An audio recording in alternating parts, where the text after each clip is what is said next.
Hello everyone, আজকে আমি তোমাদের সামনে টেটের ফলাফল সংক্রান্ত কিছু গুরুত্বপূর্ণ আপডেট তুলে ধরবো। তো ইতিমধ্যে তোমরা জানো টেট পরীক্ষা হওয়ার পর এক সপ্তাহের মধ্যে কিন্তু তোমাদের কিন্তু টেন্টেটিভ আনসারকে দিয়ে দেওয়া হয়েছে টিআরবির তরফ থেকে। তো এখন রয়েছে তোমাদের ফাইনাল আনসারকে, তারপর রয়েছে ফলাফলের, ঠিক আছে। তো ফলাফলের মধ্যে তোমাদের কিন্তু প্রত্যেক ক্যান্ডিডেটের রেজিস্ট্রেশন নাম্বার বা রোল নাম্বার সহ তোমাদের কিন্তু টোটাল মার্কসটা কত পেয়েছো এটা কিন্তু দেওয়া থাকে।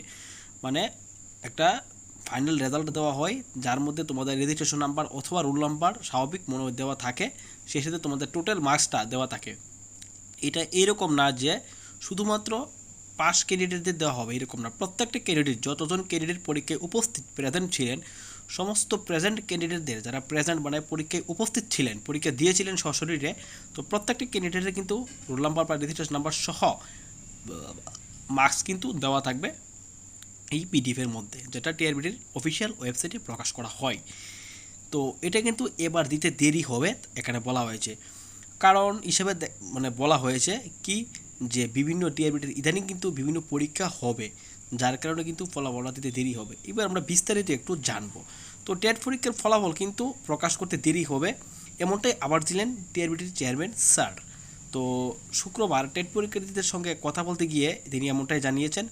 তো 2024 সালে যে নোটিফিকেশন দিয়েছিল, সেই নোটিফিকেশন অনুযায়ী 2025 সালের এপ্রিল আর মে মাসে, মানে তোমাদের যে পরীক্ষা টেট পেপার 1 পেপার 2 এই গ্রহণপর্ব সম্পন্ন হওয়ার পর এ নিয়ে দ্বিতীয়বার পরীক্ষার্থীরা কিন্তু চেয়ারম্যান স্যারের সাথে দেখা করতে গেছেন। তো এর আগেও একবার সমস্ত ক্যান্ডিডেটরা গিয়েছিলেন পেপার 1 পেপার 2, তারপর এটা হচ্ছে দ্বিতীয় পর্ব যারা চেয়ারম্যান স্যারের সাথে সাক্ষাৎ করতে গিয়েছিলেন।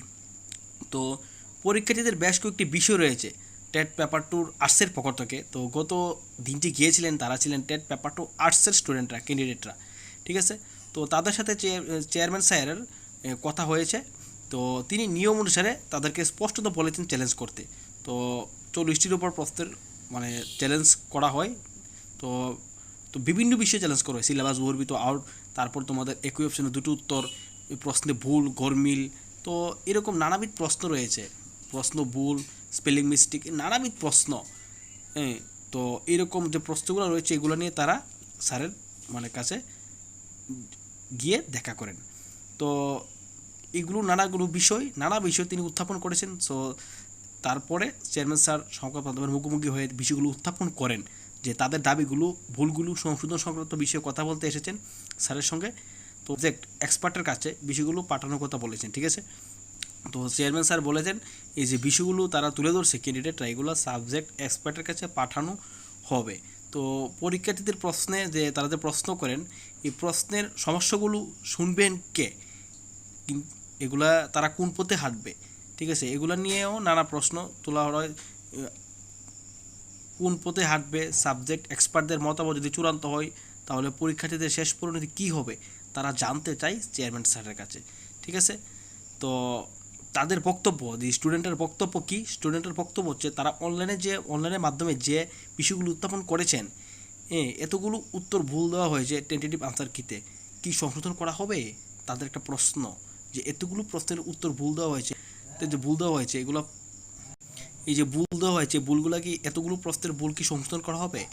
তো এটারও একটা সম্ভাব্য উত্তর মানে উত্থাপন করা হয়েছে। তো যার কোনো এখতিয়ার নেই, ঠিক আছে। তো টিআরবিটির নিয়ম কিন্তু অনলাইনে সব কিছু করতে হবে, অফলাইনে কিছু নেই, অনলাইনে করতে হবে যা হবে।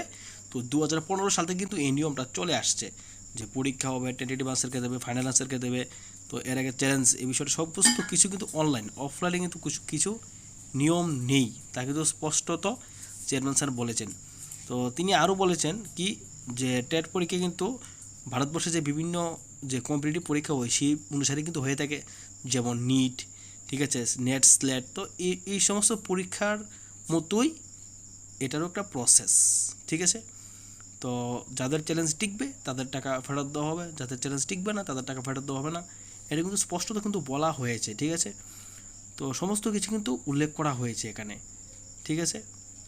তারপর তিনি আরও কিছু বলেন কথা, তিনি আরও বলেন, চেয়ারম্যান স্যার আরও বলেন, কি বলেন তিনি, যে সাবজেক্ট এক্সপার্টদের মতামতের উপর ভিত্তি করেই ফাইনাল আনসারকে তৈরি করা হয়, ঠিক আছে। 2015 সাল থেকে টেট পরীক্ষা শুরু হলো, ঠিক আছে। 2015 সাল থেকে টেট পরীক্ষা শুরু হওয়ার পর 2022 সাল অবধি কিন্তু সেই পথে কিন্তু টিআরবিটি এগিয়ে এসেছে। ঠিক আছে, তো 2015 থেকে 20 সাল অবধি, মানে 2020 সালে তো পরীক্ষা হয়নি, মানে 2020 সাল অবধি কোনো আন্দোলন হয়নি, 2021 থেকে সেই প্রথাটা শুরু হয়েছে, এটা ছিল, মানে এখানে বলা হয়েছে যা নিয়ম বহির্ভূত বলে তিনি উল্লেখ করেন।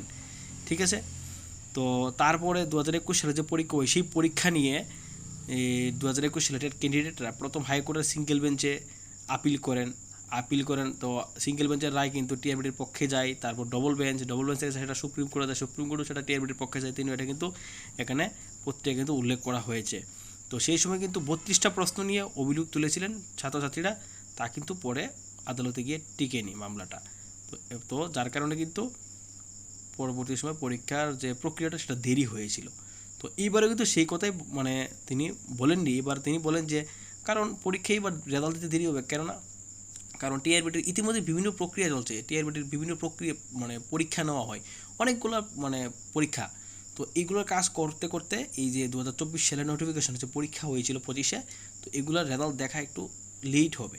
তো যার কারণে এবার এই বছর যে 2025 সালে যে পরীক্ষা হয়েছিল,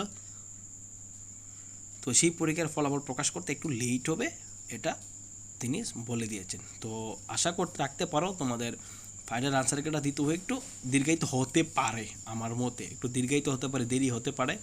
তো তোমরা একটু ধৈর্য ধরতে হবে। তো ফাইনাল আনসার কিটা সম্ভবত এত বেশি দেরি হবে না, কিন্তু মেইন রেজাল্ট দিতে একটু দেরি হবে। তো মেইন রেজাল্টটা দিতে তোমাদের একটু দেরি হবে। তো মেইন রেজাল্টের মধ্যে কিন্তু তোমাদের রোল নাম্বার থাকবে বা রেজিস্ট্রেশন নাম্বার থাকবে, সেই সাথে তোমাদের মার্কস, টোটাল মার্কসটা থাকবে। এটা একদম ফাইনাল। এই পিডিএফটা যেদিন আপলোড করবে ওই দিনে কিন্তু তোমাদের ভেরিফিকেশনের ডেট দিয়ে দেওয়া হয়, ওটাই তারপরে তোমাদের সার্টিফিকেট দিয়ে দেয়।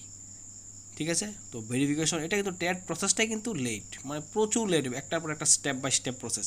তো স্টেপ বাই স্টেপ প্রসেস মানে একটু দীর্ঘায়িত হতেই পারে। ঠিক আছে, এটাই ছিল তোমাদের একটা গুরুত্বপূর্ণ আপডেট। তো একটা গুরুত্বপূর্ণ আপডেট দেওয়া তোমাদের ছিল, তো সেটাই আমি তোমাদের আজকে দিয়ে দিলাম। তাই তোমাদের ফলাফল প্রকাশ করতে একটু দেরি হবে, যার কারণে মানে তোমাদের একটু ধৈর্য ধরতে হবে। তো অনেকগুলো প্রসেস স্টেটের, আর এরকম গুরুত্বপূর্ণ আপডেট পেতে অবশ্যই আমাদের সাথে থাকো। আমরা প্রতিনিয়ত টেট পরীক্ষা বলো, বিভিন্ন জবের আপডেট আমরা দিয়ে থাকি, ক্লাসও আমরা মাঝে মধ্যে দিয়ে থাকি তোমাদের ক্যান্ডিডেটদের বা বিভিন্ন চাকরি প্রার্থী কর্মপ্রত্যাশী ছাত্রছাত্রীদের কথা মাথায় রেখে। তো অবশ্যই তোমরা একটু ধৈর্য ধরো, আশা করবো টিআরবিটি খুব তাড়াতাড়ি তোমাদের ফলাফল দেওয়ার চেষ্টা করবে। তো টিআরবিটি অবশ্যই এখানে বরাবরই বলেছেন ক্যান্ডিডেটদের পক্ষে থাকার চেষ্টা করেন, ক্যান্ডিডেটদের যাতে কোনো ক্ষতি না হয় সেই অনুসারে তারা কাজ করেন, এক্সপার্টদেরও সেরকমই তারা নির্দেশ দিয়ে থাকেন। এটা কিন্তু স্যার কিন্তু বারে বারে বলার চেষ্টা করেছেন, বোঝার চেষ্টা করেছেন ছাত্রছাত্রীদের। তো অবশ্যই তোমরা একটু ধৈর্য ধরো, আশা করি তাড়াতাড়ি তোমাদের ফলাফল দিয়ে দেবে।